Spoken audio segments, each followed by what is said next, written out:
ಅಭಿವೃದ್ಧಿ ಯೋಜನೆಗಳಿಗೆ ಸಂಬಂಧಪಟ್ಟಂತೆ ರಾಜ್ಯದ ಉಪಮುಖ್ಯಮಂತ್ರಿ ಡಿಕೆ ಶಿವಕುಮಾರ್ ಹಲವು ವಿಚಾರಗಳನ್ನು ಪ್ರಸ್ತಾಪ ಮಾಡಿದ್ದಾರೆ. ಹೌದು, ಬೆಂಗಳೂರಿನಲ್ಲಿ ಟನ್ನಲ್ ರಸ್ತೆಯ ಪ್ರಾಜೆಕ್ಟ್ ಅನ್ನು ಆರಂಭ ಮಾಡಬೇಕು ಅಂತ ವಿಧಾನಸೌಧದಲ್ಲಿ ಡಿಸಿಎಂ ಡಿಕೆ ಶಿವಕುಮಾರ್ ಹೇಳಿದ್ದಾರೆ.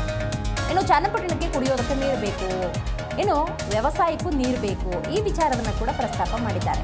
ರೈತರ ಸಮಸ್ಯೆ ಪರಿಶೀಲನೆಗೆ ಸ್ಥಳಕ್ಕೆ ಭೇಟಿ ಕೊಡಬೇಕು ಅಂತ ಕೂಡ ಡಿಕೆ ಶಿವಕುಮಾರ್ ಹೇಳಿದ್ದಾರೆ.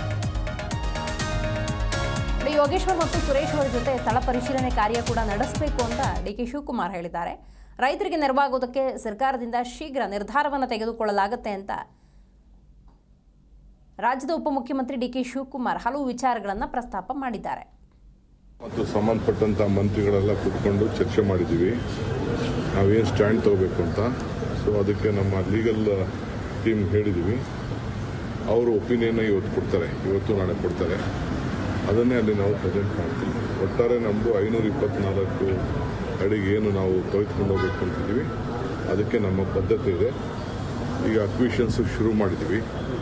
ಲ್ಯಾಂಡ್ ಅಕ್ವಿಷನ್ಸ್ ಕೂಡ ಮಾಡಿ ಕನ್ಸೆಂಟ್ ಅಕ್ವಿಷನ್ ಮಾಡಬೇಕು ಅಂತ ಹೇಳಿದ್ದೇವೆ. ಅದಕ್ಕೆ ಹಣನೂ ಇಡಲಿಕ್ಕೆ ಎಲ್ಲ ಥರದ ಸಿದ್ಧತೆಯನ್ನು ನಾವು ಮಾಡ್ಕೊಳ್ತೀವಿ. ಆಂಧ್ರ ತೆಲಂಗಾಣಕ್ಕೆ ಒಂದು 13 TMC ಲಾಭ ಆಗುತ್ತೆ ಅಂತ ವಿಶ್ಲೇಷಣೆ ಮಾಡ್ತಾ ಇದ್ದಾರೆ. ಎಷ್ಟಾರು ಅವ್ರಿಗೆ ಲಾಭ ಆಗಲಿ, ಎಷ್ಟಾರು ನಷ್ಟ ಆಗಲಿ, ನಮ್ಗೆ ಎಷ್ಟಾರು ಲಾಭ ನಷ್ಟ 524 TMC ಇದು ಅಡಿವರೆಗೂ ನಾವು ಕಟ್ಟಬೇಕು. 524 ಮೀಟ್ರ್ವರೆಗೂ ನಾವು